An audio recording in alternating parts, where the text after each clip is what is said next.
Hello wargamers, and welcome to From the Armory, an in-depth look of all the various models, units, and the war gear that players bring to the wargaming scene. In these videos, I will be covering the following in detail. Unit description, including battlefield role and unit types, with page references to Warhammer 40,000, the rules as needed.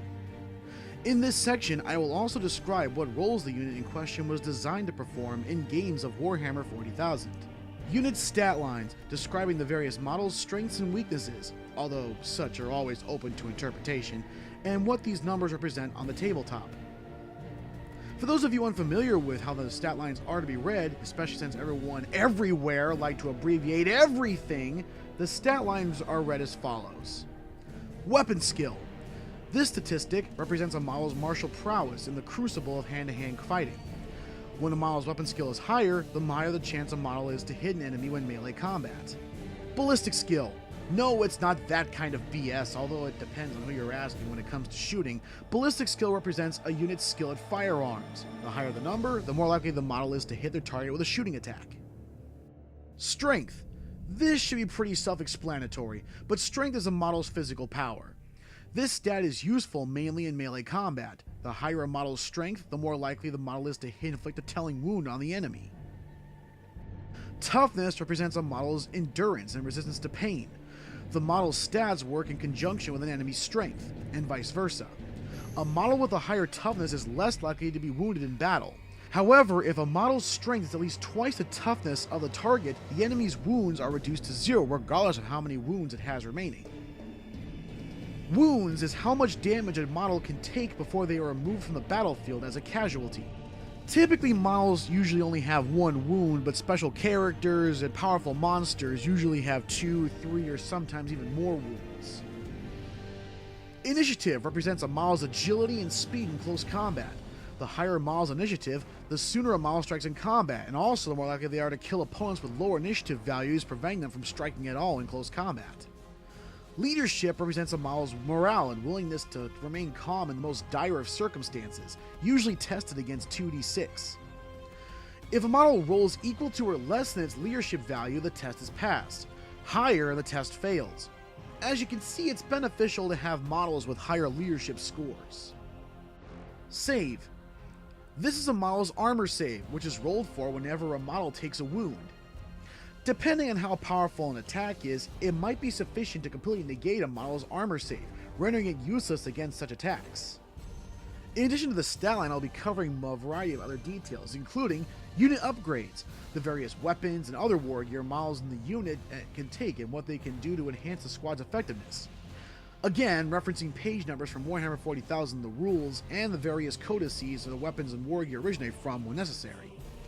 Usually I may not do that as, well, for obvious reasons, but I will also list the weapon statistics as well as what the various pieces of war gear does on the battlefield, again, listed in later videos. And transport options. If a unit can take a dedicated transport, any such options will be listed. So, without further ado, let us cover the first entry to From the Armory, the Space Marine Tactical Squad. Without a doubt, the Space Marine Tactical Squad is one of the most iconic and easily recognizable units in the entirety of Warhammer 40,000. Space Marine Tactical Squads are what most wargamers compare their basic infantry to. Tactical squads fulfill the troops battlefield role, so they are what players use to hold objectives that more specialized forces capture, and are adept at shooting and fighting in close combat. However, their fewer numbers means that more often than not they will be outnumbered at least 2 to 1. As you can see from the stat lines, your basic Space Marine has some very good stats. With 4s for weapon skill, ballistic skill, strength, toughness, and initiative, an impressive leadership of 8, and a basic 3+ armor save, a Space Marine is a very formidable foe. Their impressive stats are balanced by them being few in number, as a tactical squad usually has no more than 10 Marines in a squad at any given time. Unless you're playing Horus Heresy, but I'll get to that later. Tactical squads make up for their numerical disadvantages by being very versatile in any combat scenario.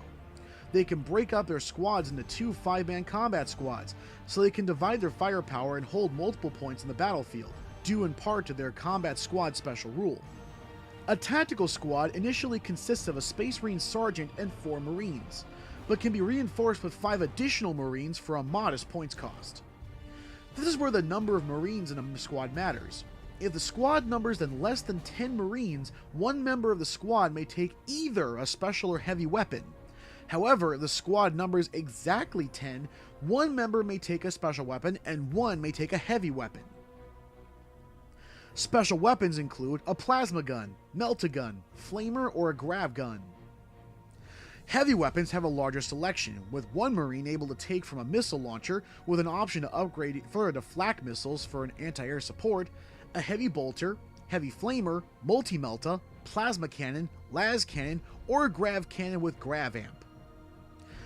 Depending on who you ask, upgrading the sergeant to a veteran sergeant may seem like a waste of 10 points, but that extra attack and higher leadership score could just be the difference between retreating off an objective and holding on just long enough for reinforcements to help. Whatever you may choose, the sergeant or veteran sergeant can take both melee weapons and or ranged weapons, melt-a-bombs, and a teleport homer, which allows for friendly Terminator armor equipped models to deep strike within 6 inches of the sergeant without rolling for scatter. So all in all, not a bad upgrade for 5 points.